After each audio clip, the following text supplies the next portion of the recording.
ওই সময় এক আল্লাহর ওলির বিশাল একটি কাফেলা ৩৬০ জনের একটি বিশাল কাফেলা এসে তাদের সাথে সংযুক্ত হয়, তাদের সাথে এসে ফজরের নামাজ আদায় করে।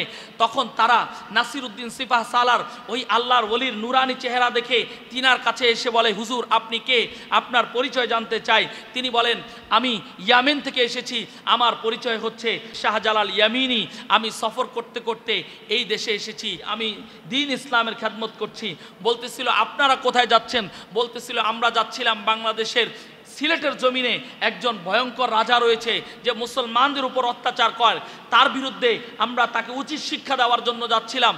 সকল ঘটনা তার কাছে উপস্থাপন করে আল্লাহর ওলির কাছে। তখন আল্লাহর ওলি শাহজালাল ইয়ামিনী বলেন যে আমিও তোমাদের সাথে যাব, তোমরা শারীরিক শক্তি প্রয়োগ করবে আর আমি আধ্যাত্মিক শক্তি প্রয়োগ করব। চিৎকার করে বলি সুবহানাল্লাহ।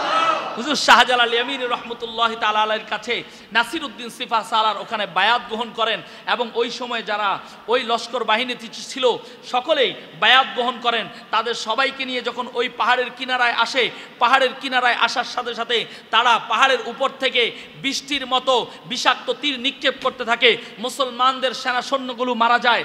তখন আল্লাহর ওলি শাহজালাল ইয়ামিনী দেখে এটা কোনোভাবে সম্ভব নয়, কারণ তারা উপর থেকে নিক্ষেপ করছে, আমরা নিচে পাহাড়ের নিচে আমাদের উপর বিষাক্ত তীর নিক্ষেপ করে, আমরা তাদের সাথে কোনোভাবে পেরে উঠতে পারবো না। একমাত্র এখানে আধ্যাত্মিক ক্ষমতা লাগবে, এখানে কোনো শারীরিক শক্তি দিয়ে কোনো কিছু দিয়ে এখানে করা যাবে না। শাহজালাল ইয়ামিনী মালিকের দরবারে একটা কল করে দেয়, ফোন করে দেয়। আমরা তো বিপদে পড়লে অনেক রাজা, অনেক বাদশাহ, অনেক নেতা খেতার কাছে ফোন দেই, ভাই বিপদে পড়েছি আমাকে একটু বাঁচান। আর আল্লাহর ওলিরা যখন দেখতো কোনো ভয়ানক বিপদ আসে তখন আল্লাহর ওলিরা সেজদায় পড়ে আল্লাহর কাছে মেসেজ পাঠিয়ে দেয়। চিৎকার করে বলি সুবহানাল্লাহ। আল্লাহর ওলি শাহজালাল ইয়ামিনী সেজদায় পড়ে আল্লাহর কাছে মেসেজ পাঠালেন, আল্লাহ গো এই অবস্থা তুমি কি দেখো না আল্লাহ, মুসলমানদের কি বিজয় হবে না? আল্লাহ তোমার কাছে দরখাস্ত, যারা আমাদের উপরে এই তীর নিক্ষেপ করছে এই তীরগুলোকে ঘুরিয়ে দিয়ে উল্টো তাদের শরীরে লাগিয়ে দাও। চিৎকার করে বলি সুবহানাল্লাহ। তারা তীর নিক্ষেপ করে কিন্তু তাদের তীর এসে মুসলমানদের শরীরে লাগে না, উল্টো ঘুরে গিয়ে এই তীর আবার তাদের শরীরে বিঁধে যায়। চিৎকার করে বলি সুবহানাল্লাহ। এইভাবে মুসলমান ওই পাহাড় পাড়ি দিয়ে যখন বাংলাদেশের ওই সুরমা নদীর পাড়িয়ে চলে আসে তখন রাজা সকল নদীর যত নোঙ্গর ছিল, নৌকা ছিল, যত ট্রলার ছিল সকল কিছুকে উঠিয়ে দেয়। শাহজালাল ইয়ামিনী বলে কোনো লাভ নেই। শাহজালাল ইয়ামিনী উনি যেই হরিণের চামড়ার জায়নামাজের উপর নামাজ পড়তেন, হরিণের চামড়ার একটা জায়নামাজ ছিল ওনার কাছে, সেই জায়নামাজ তিনি নদীর উপর বিছিয়ে দেয়, বলে যাও তোমাদের কোনো নৌকা লাগবে না, এই জায়নামাজ বিছিয়ে দিলাম, এটা দিয়ে তোমরা সবাই নদী পাড়ি দাও। চিৎকার করে বলি সুবহানাল্লাহ। ওই জায়নামাজ বিছিয়ে আল্লাহর ওলি শাহজালাল ইয়ামিনী সহ সকল মুসলিম সৈন্য বাহিনী বাংলাদেশে প্রবেশ করে।